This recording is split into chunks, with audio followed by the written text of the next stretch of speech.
Hello, sports fans. Welcome to RVing with Luck. I'm Ralph Luck. I do apologize about the sound.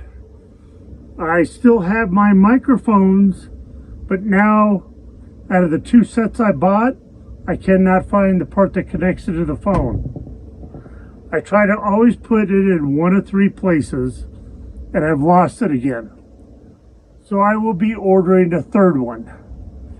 So you might have a little background noise because I've got the heater on, but yet I also have this front screen door open because Ms. Ninja needs to go out when I get home from work, even though it's 50 degrees and falling.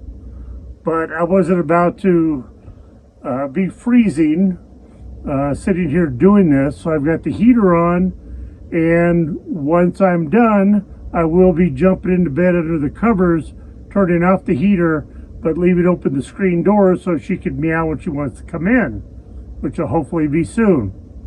And yes, work is going great.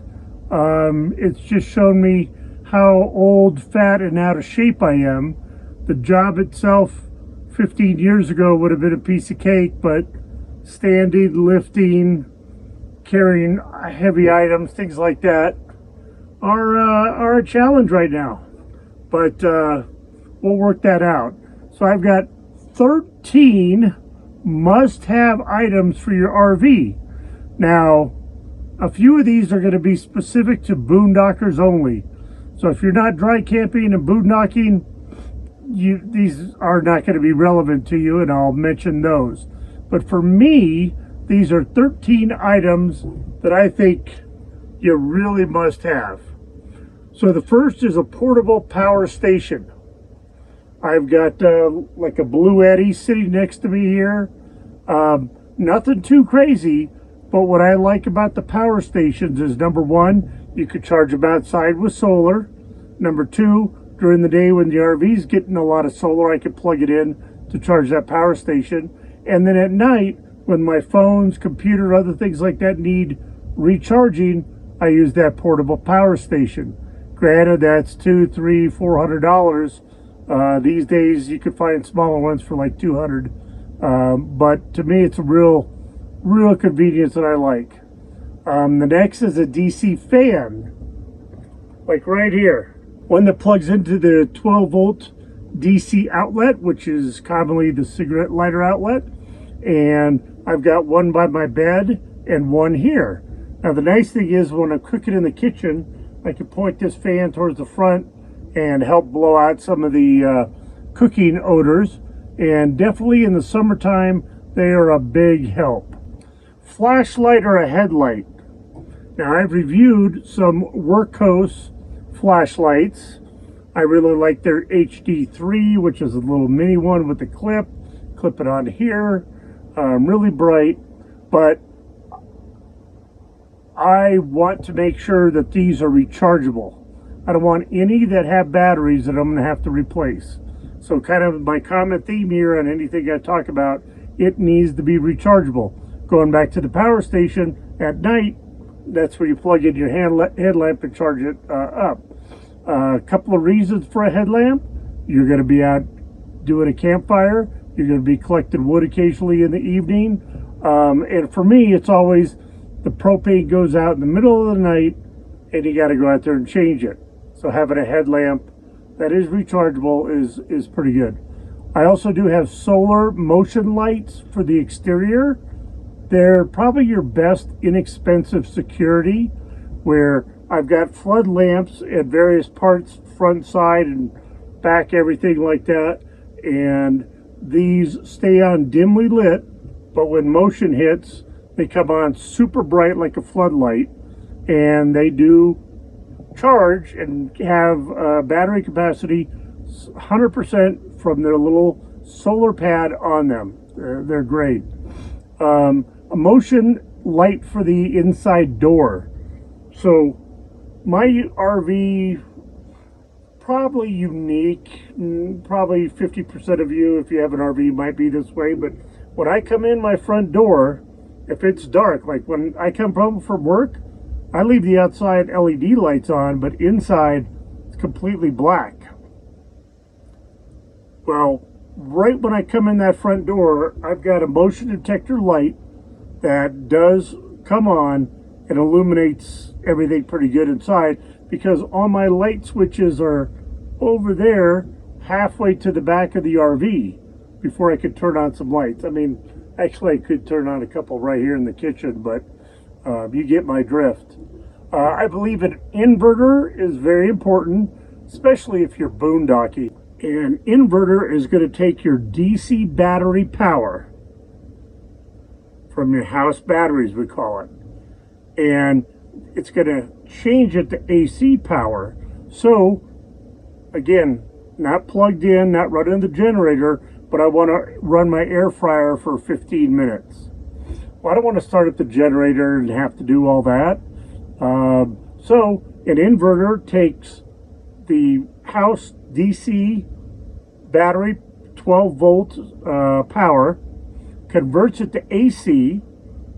I started out with a 1000 watt inverter, then I went to a 2000, and if you've been watching, you know now Lead Time has sent me that 3000 watt inverter, which is great. I can plug in and run anything off of that guy. Last night I ran my CPAP for half the night, and it turned on the inverter, ran my CPAP off that. It's running off the house batteries, but it's turned into AC power where you plug into the inverter. So I recommend getting some rechargeable lights. I have some that look like regular light bulbs, some up here and over there. They're all rechargeable off the like a USB little port. Again, that goes back to the portable power station being handy.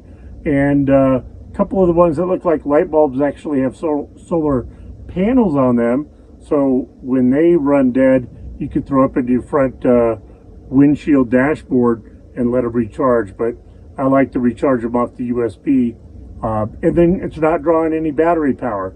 And most of these run for 4 to 8 hours, and I'll typically turn it on and leave it for a couple hours till Ninja and I are getting pretty ready for bed, and then cut it off. Now, for boondockers only, water containers or a bladder.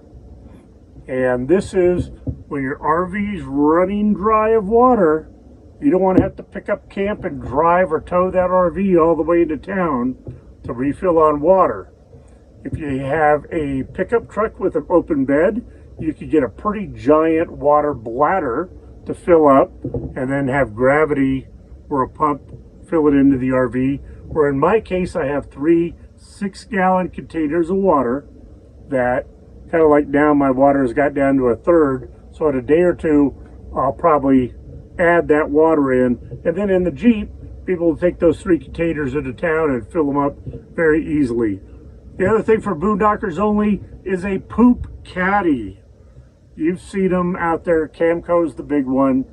And basically, kind of like the water, when your black and or gray tanks fill up, instead of pulling up camp, you dump into that portable caddy, load that onto a cargo trailer like I usually do on the back of my vehicle, on the back of the Jeep, drive it to a dump station and dump. Now your RV is 100% empty on tanks. You haven't had to pull up camp, and you've just driven that portable poop caddy into town to dump. And the nice thing is you could dump your RV into that and wait another week before emptying it. I mean, what's the matter? A rechargeable vacuum. I'm on my 3rd or 4th portable vacuum. The one I have now I love. If you want to know, please comment and say, Ralph, what's the one you're currently using? I'd be happy to put in the details. But I tried various rechargeable ones that had a very limited battery power before you had to recharge them, or didn't suck that great. And the one I have now is fantastic. I charge it up, it lasts a good week. Keep in mind, every night after I change Ninja's litter box, or I clean it out, I vacuum all around the front there because she tracks out litter. So every night I'm using it, And then also about once a week, I'm emptying out the container and cleaning out the filter. Fridge and cabinet bars. So in some of my cabinets, they're like open. If there's like a little lip on the shelf, but nothing to keep all the stuff from falling out. So they make these long bars, spring loaded, that you could tighten and adjust for various lengths. The ones in my wood cabinets are wood color on those bars. The ones that go in the fridge, because like if I have sodas and stuff, not in the fridge door, but just on the fridge shelf, those things will come tumbling out too, or at least leaning against the door. So when you get to your stop and you open the door, they all fall on the ground. So I've got white ones in the fridge. Again, various lengths, very easy, very inexpensive, and definitely something I recommend.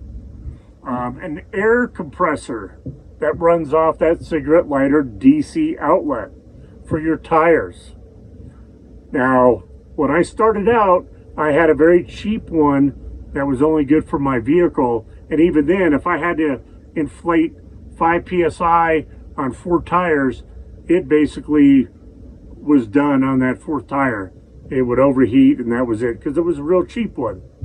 I upgraded, and then when I bought my Jeep, it came with an even better portable air compressor, and I've been able to keep the RV tires inflated. And my particular RV tires aren't that high of a PSI requirement. The front's supposed to be 75 PSI, the back is supposed to be 80 PSI. Some RV tires are 110 PSI. So you want to make sure you get a portable compressor that's either rechargeable or, like mine, you could plug into the cigarette lighter and fill your tires. And lastly, this thing has saved my butt so many times, I can't tell you, is a portable battery jumper or charger. So mine is about this big, about that thick, little zipper case, and inside is a little component about like your phone, but maybe 3 times as thick. And from that, I could plug in a couple of little jumper cables, go right to my battery, and give myself a jump start. You don't need to call AAA or roadside assistance or flag down somebody on the freeway or in a parking lot or in the forest or desert to give you a hand. Cool thing about it is it's got a little light to give you assistance at night, and it also comes with a plug-in that has about 4 different outlets for recharging your phone or other components if you need to in an emergency. So if you find yourself where your iPhone's dead, you can actually take this and use it.